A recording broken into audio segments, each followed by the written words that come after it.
सजा। रात का समय था। सास और नंद सोनम को देख रही थी और सोनम उनकी आंखों में देख डर के मारे थर थर कांपने लगी। उसकी सांस दागते हुए बोली, तुम्हारी हिम्मत कैसे हुई मेरे ही घर में ऐसे कुछ करने की? 2-4 दिन भी पूरे नहीं हुए मेरे घर में आए तुम्हें, और खुद को मालकिन समझने लग गई हो। आने दो मेरे बेटे को, तुम्हारे हाथ पैर तोड़ने के लिए नहीं कहा तो मेरा नाम भी कलावती नहीं। सास जितनी बेरहम थी उतना ही बेरहम अपने बेटे को भी कर दिया था। हर एक नई दुल्हन अपने पति के घर जाने के लिए राह देखती है, लेकिन सोनम वह तो उसके पति की राह भी कभी नहीं देखती थी, क्योंकि वह अपने पति से भी बहुत डरने लगी थी। मन ही मन सोनम भगवान से प्रार्थना करती कि उसका पति आज घर पर आए ही नहीं। लेकिन जब तक उसका पति घर पर नहीं आ जाता, तब तक उसे उसकी सास खाना खाने नहीं देती। सोनम चोरी छुपे कुछ खाना ले, उसकी बेरहम सास ने रसोई घर को ताला लगा रखा था। सास बहू में ऐसा क्यों हो रहा था, जिसकी वजह से कलावती सोनम को इस तरह पेश आ रही थी? और सोनम के पति महेश का ऐसा स्वभाव क्यों था कि नई दुल्हन होकर भी वह अपने पति की राह नहीं देखती? सोनम की शादी महेश से 3 माह पहले हुई थी। सोनम के माँ बाप नहीं थे। सोनम 12 की पढ़ाई पास करते ही उसके चाचा चाची ने उसकी शादी करवा दी। सोनम की जिम्मेदारी से उसके चाचा चाची मुक्त हो गए। उसकी चाची ने उसकी शादी के बाद की किसी भी रीति रिवाजों पर किसी प्रकार की कोई भी दिलचस्पी नहीं रखी। शादी करने के बाद 2-4 दिन के लिए कभी सोनम को मायके में त्योहार मनाने के लिए बुलाया भी नहीं। मानो जैसे तैसे सोनम की शादी करके जिम्मेदारी से उसके चाचा चाची मुक्त हो गए हों बस।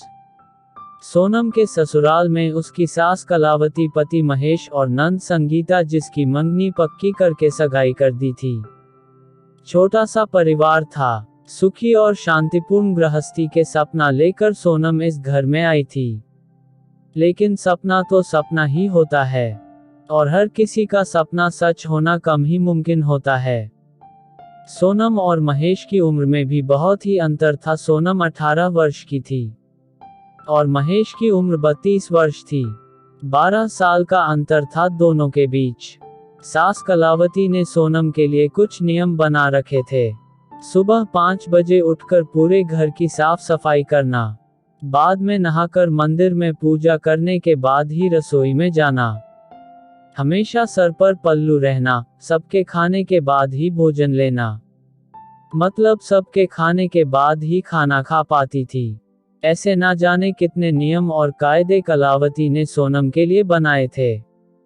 सोनम को उसकी सास के सभी नियमों का पालन करना ही पड़ते थे।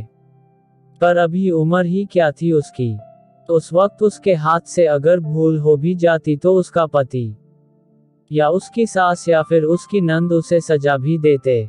उसे मारने पिटने में भी कोई कसर नहीं छोड़ते। सोनम से 5 साल बड़ी नंद संगीता उस पर हाथ उठाने के लिए आगे पीछे भी नहीं सोचती थी। शादी को 15 दिन हुए थे। हर रोज महेश 8 बजे तक आ जाता था, लेकिन एक दिन 10 बज गए थे तब भी महेश नहीं आया। सोनम को बहुत जोर की भूख लगी थी। उसने खुद के लिए थाली बनाई और रसोई में खाने के लिए बैठी। अभी पहला ही निवाला मुंह में डाल रही थी कि तभी उसकी सास कलावती ने देख लिया। उस पर उसकी सास बहुत चिल्लाई, वो सोनम से सहन नहीं हुआ।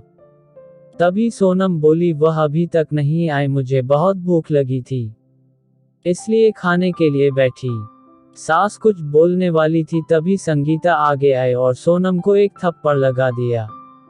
तुम्हारी हिम्मत कैसे हुई मेरी माँ के सामने बोलने की? तुम्हारे घर में तुम्हें खाना नहीं मिलता था क्या? मेरा भाई तुम्हारा पति है, उसकी राह नहीं देख सकती क्या? अरे औरतें अपने पति के लिए क्या क्या नहीं करती है। उतने में सास बोली, रहने दे संगीता, क्यों इसको संस्कार सिखा रही हो? माँ बाप तो रहे नहीं, और चाचा चाची ने ऐसी लड़की हमारे पल्ले बांध दी। रहने दे तू, चल बाहर, मैं ही रसोई में ताला लगा देती हूँ। और सोनम को रसोई से बाहर धकेलकर ताला लगा देती हूँ। सोनम आंखों में आंसू लेकर बस देखती ही रह गई। 12 बजे महेश घर आया। आते ही सास कलावती और संगीता के खिलाफ महेश के कान भर दिए। महेश मां का भक्त होने के कारण ना आग पीछ कुछ ना सोचा, उसने भी गुस्से में आकर सोनम को थप्पड़ मारा। सोनम को उस दिन खाना भी नहीं मिला। अभी आज की ही बात ले लो, सोनम रसोई घर में खाना बनाकर कलावती और संगीता को खाना दे रही थी। दोनों हॉल में टीवी देखते देखते खाना खा रही थीं और इधर सोनम गरम गरम रोटियां उनको परोस रही थी। आज सुबह सोनम को सिर्फ एक ही रोटी उसके सास ने खाने को दी थी। सोनम को बहुत जोर की भूख लग हुई थी और महेश तो 10 बजे के पहले आने वाला नहीं था और अमृता को भूख सहन नहीं हो रही थी। सास और नंद का खाना खाने के पहले रसोई घर को ताला लगाने से पहले सोनम ने जल्दी से रोटी अपने पल्लू में बांध कर रखी ली। जब माँ बेटी का खाना होने के बाद उन्होंने सोनम को बाहर निकालकर रसोई घर पर ताला लगा दिया और दोनों अपने कमरे में आराम करने के लिए चल दी। सोनम ने पल्लू में बंधी हुई रोटी निकालकर बिना सब्जी के ही खाने लगी। रोटियों के खाते वक्त उसकी आंखों से आंसू बह निकले। उसका स्वाभिमान इस बात के लिए रजामंदी नहीं दे रहा था, लेकिन क्या करें यह भी उसे समझ नहीं आ रहा था। ठीक उसी समय कलावती किसी काम के लिए आई और उसने सोनम को रोटी खाते हुए देख लिया। बस फिर क्या हुआ, ड्रामा चालू हो गया। सास और नंद के बाद जब महेश आता तो बची खुची कसर वह भी पूरा कर देता। इस कारण सोनम भगवान से प्रार्थना कर रही थी कि अजय घर पर ना आए तो ही ठीक है। क्या पता आज वो क्या करेगा।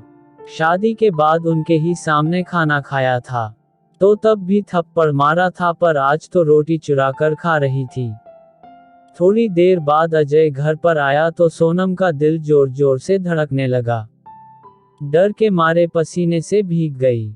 कुछ ही मिनटों बाद अचानक ही महेश ने चिल्लाते हुए आवाज दी, सोनम जल्दी बाहर आओ। सोनम डरकर कांपते हुए बाहर आई। देखा तो सास अभी भी किसी शेरनी की तरह सोनम की तरफ ही घूर रही थी। संगीता भी मन ही मन मुस्कुराकर देख रही थी और महेश उसकी आंखें खून के जैसे गुस्से से लाल हो गई थी। जैसे ही सोनम महेश के सामने आई उसने उसके बालों को पकड़कर जोर से धकेल दिया। सोनम बहुत जोर से चिल्लाई, तेरी इतनी हिम्मत हुई कि तू अपने ही घर में चोरी करती है? रुक, तुझे तो मैं अभी दिखाता हूँ। बोलते बोलते महेश ने अपने कमर का बेल्ट निकाला और सोनम को पीटने लगा। सोनम दर्द के मारे चिल्लाते हुए महेश से माफी मांग रही थी, पर उसके पति को और घर में रहने वाले 2 औरतों को उस पर दया नहीं आई। सोनम को सहन नहीं हो रहा था, तभी उसने महेश को धक्का दे दिया और घर के बाहर भागने लगी। तभी अरे पकड़ो उसे, बाहर कहाँ चली? कलावती महेश को बोली। महेश बोला, जाने दो माँ, भागकर कहाँ जाएगी? कहाँ, उसे पालने के लिए उसके मायके वाले हैं जो उसे संभाल लेंगे। आएगी वापस घूम के यहीं पर, फिर वापस लौट कर आएगी, जाने दो उसे। पहले मुझे खाना परोसो, मुझे बहुत भूख लगी है।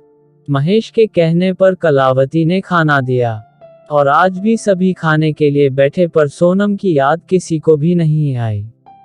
बाद में थोड़ी देर बाद सोनम घर में आई। उसे देखकर तीनों पागलों की तरह हंसते हंसते उसके सामने आ खड़े हुए।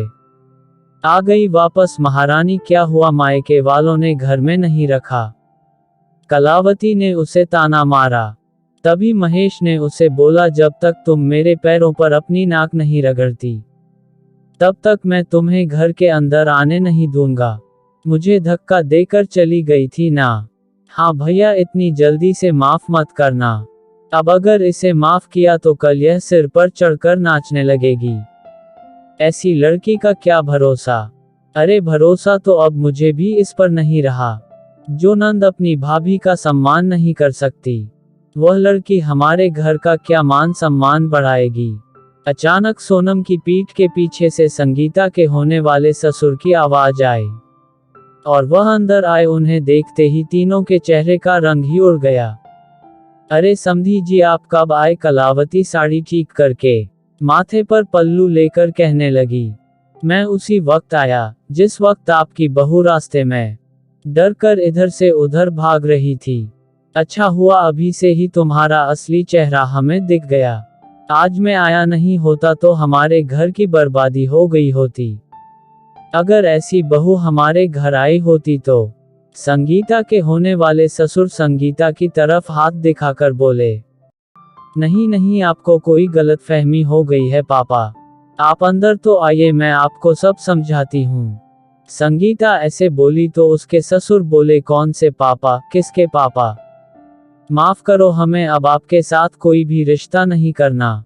और जो आपको समझाना है ना, वो बाहर खड़े पुलिस को बताना। तभी पुलिस अंदर आई। पुलिस को देखकर उन तीनों की बोलती ही बंद हो गई। क्या बोले कुछ समझ नहीं आ रहा था। तभी कलावती हल्की सी आवाज में सोनम को बोली, अरे बहू, छोटी छोटी बात पर कोई पुलिस को बुलाता है। छोटी सी गलतफहमी ही तो थी। और ऐसी छोटी बड़ी परीक्षा हर एक औरत को शादी के बाद देनी ही पड़ती है। और यह तो तुम्हारा ससुराल है ना। ससुराल वालों का मान रखना तो तुम्हारा कर्तव्य है बेटा। सोनम ने कहा, माफ कीजिए सासू जी, मुझे ऐसी परीक्षा देने का कोई शौक नहीं है।